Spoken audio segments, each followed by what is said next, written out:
Hey, hello folks, Simon here, welcome back to the channel and to the continuation of our Final Fantasy VII Remake Hard Mode walkthrough. So we've completed Chapter 1 and now we're moving on to Chapter 2, Fateful Encounters, and to be honest with you, this isn't that much of a difficult chapter, even on Hard Mode. Now, most of the time we're just going to be progressing through various story bits, especially for the first half of the chapter, which means there's very little in terms of actual combat, and then for the second half things do pick up quite a bit, but again, as long as you're prepared, then it's nothing you shouldn't really be able to not manage.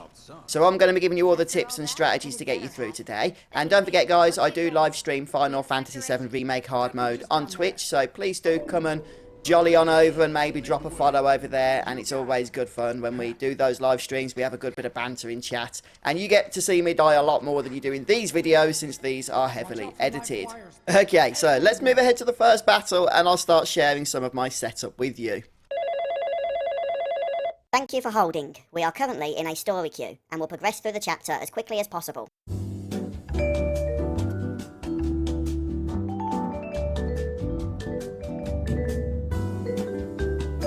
Hey, welcome back. You do have to go through quite a bit of story actually to get to the first battle, which occurs once you've gone ahead and interacted with Aerith. She runs away and you're left to deal with the Shinra soldiers. Now, it is worth noting that pretty much all of the battles involved in Chapter 2 are against humanoid enemies, which means fire is once again going to be your friend. Now, to be honest with you, I just went with pretty much the same setup that I was using in the previous chapter. Obviously, Cloud's by himself again, so you might want to switch things around a bit if you gave Barrett some important materia. But a good combination to go for here is Fire and Magnify.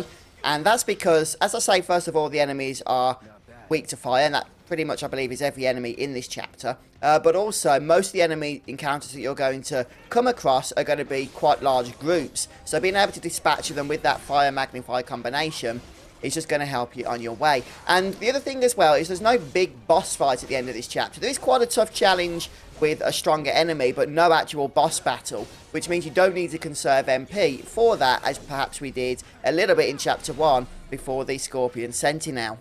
In order to complement that Fire and Magnify, I would try and get Cloud's magic stat up fairly high if that's the path you're going down. I use the Twin Stinger since it does have some good all-round stats on it as a weapon, and then maybe go ahead and equip the Champion Belt or some other accessory just to go ahead and boost stats. Other materia, of course, you're going to want to use are healing materia, but also chakra. You don't really need prayer in this particular chapter because of the fact that prayer costs 2 ATB and is only really useful when you're going to be having multiple party members.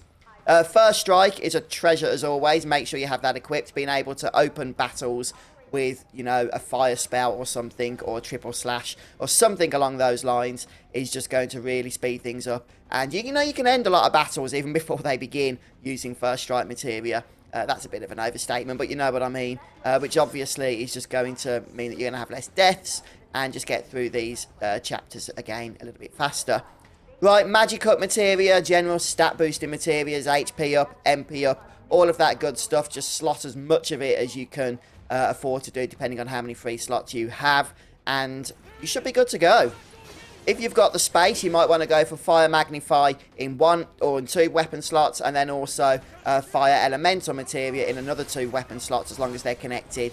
That way, even when you're not casting fire as a spell, you can still go ahead and just use physical attacks for that extra in damage.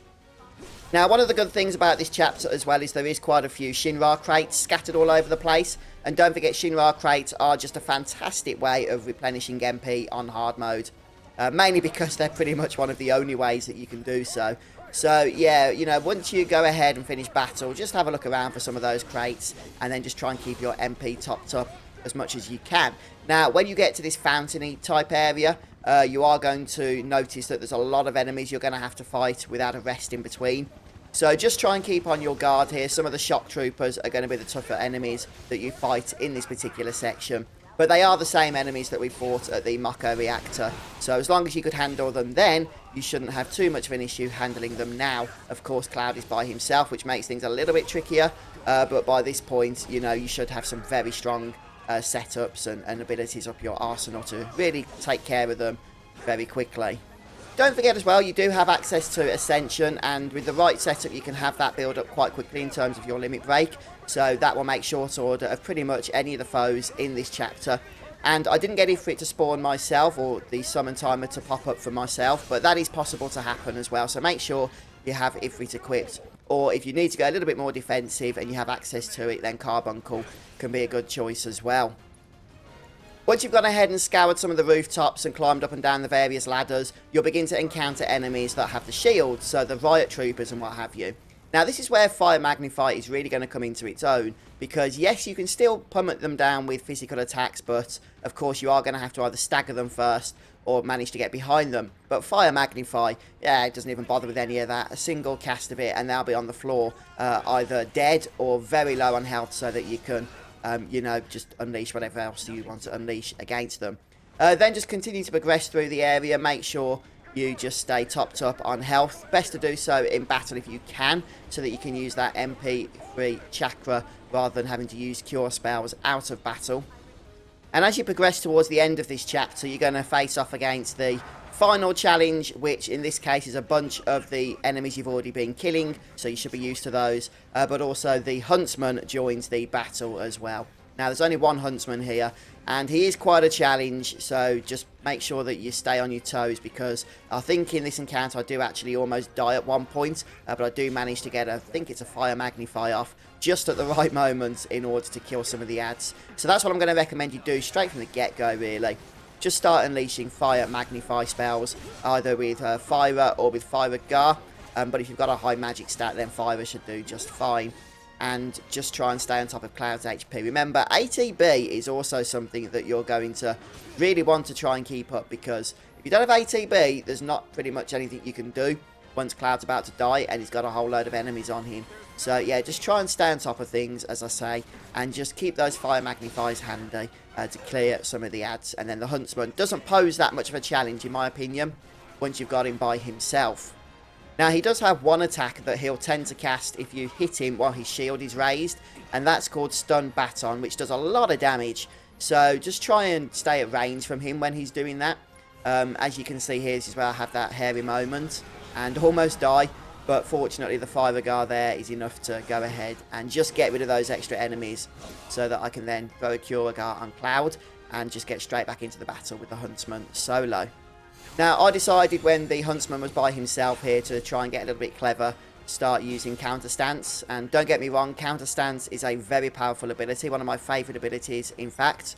But it's not really necessary. If you've got the MP, this is the final fight, so just go all out. Start casting Fire Guards at the Huntsman, and he'll be staggered in short order, and you'll just be able to finish him off very, very quickly at that point. And that's pretty much all there is to it. Once you manage to down the Huntsman, then you've killed all the enemies there are to kill in this chapter, and you'll get a nice reward, which is the Art of Swordplay Volume 4. So don't forget you get a swordplay manual, or manuscript rather, at the end of every chapter, this one being no different. So if you do want to go ahead and max out all the weapons in the game and just get as strong as you can get in terms of your party, then there's no avoiding hard mode, I'm afraid. You have got to get stuck in. But there we have it. And this is just a cinematic now, so you don't need to worry about this. But thanks so much for stopping by. I hope you enjoyed the episode. I hope it helped you. And do let us know in the comment section if you managed to get through Chapter 2. I'm sure it won't cause you too many issues if you've already beaten the game, which you must have done if you're playing hard mode. But that's pretty much it for me for today. I mean, Chapter 3 is coming up, and it does get a little bit more challenging. I actually have a few deaths there myself, so make sure you stick around for that, and I'll share some strategies with you, which should hopefully see you through that chapter also. But if you've enjoyed this, please don't forget to drop a like. It really does support me, since it just nudges the YouTube algorithm to recognition that the video actually, you know, might be worth sharing with others. So thanks so much for that there, guys. And don't forget to check me out on Twitch if you haven't already. And I'll see you next time for more Final Fantasy VII Remake. Take care, everyone. Goodbye.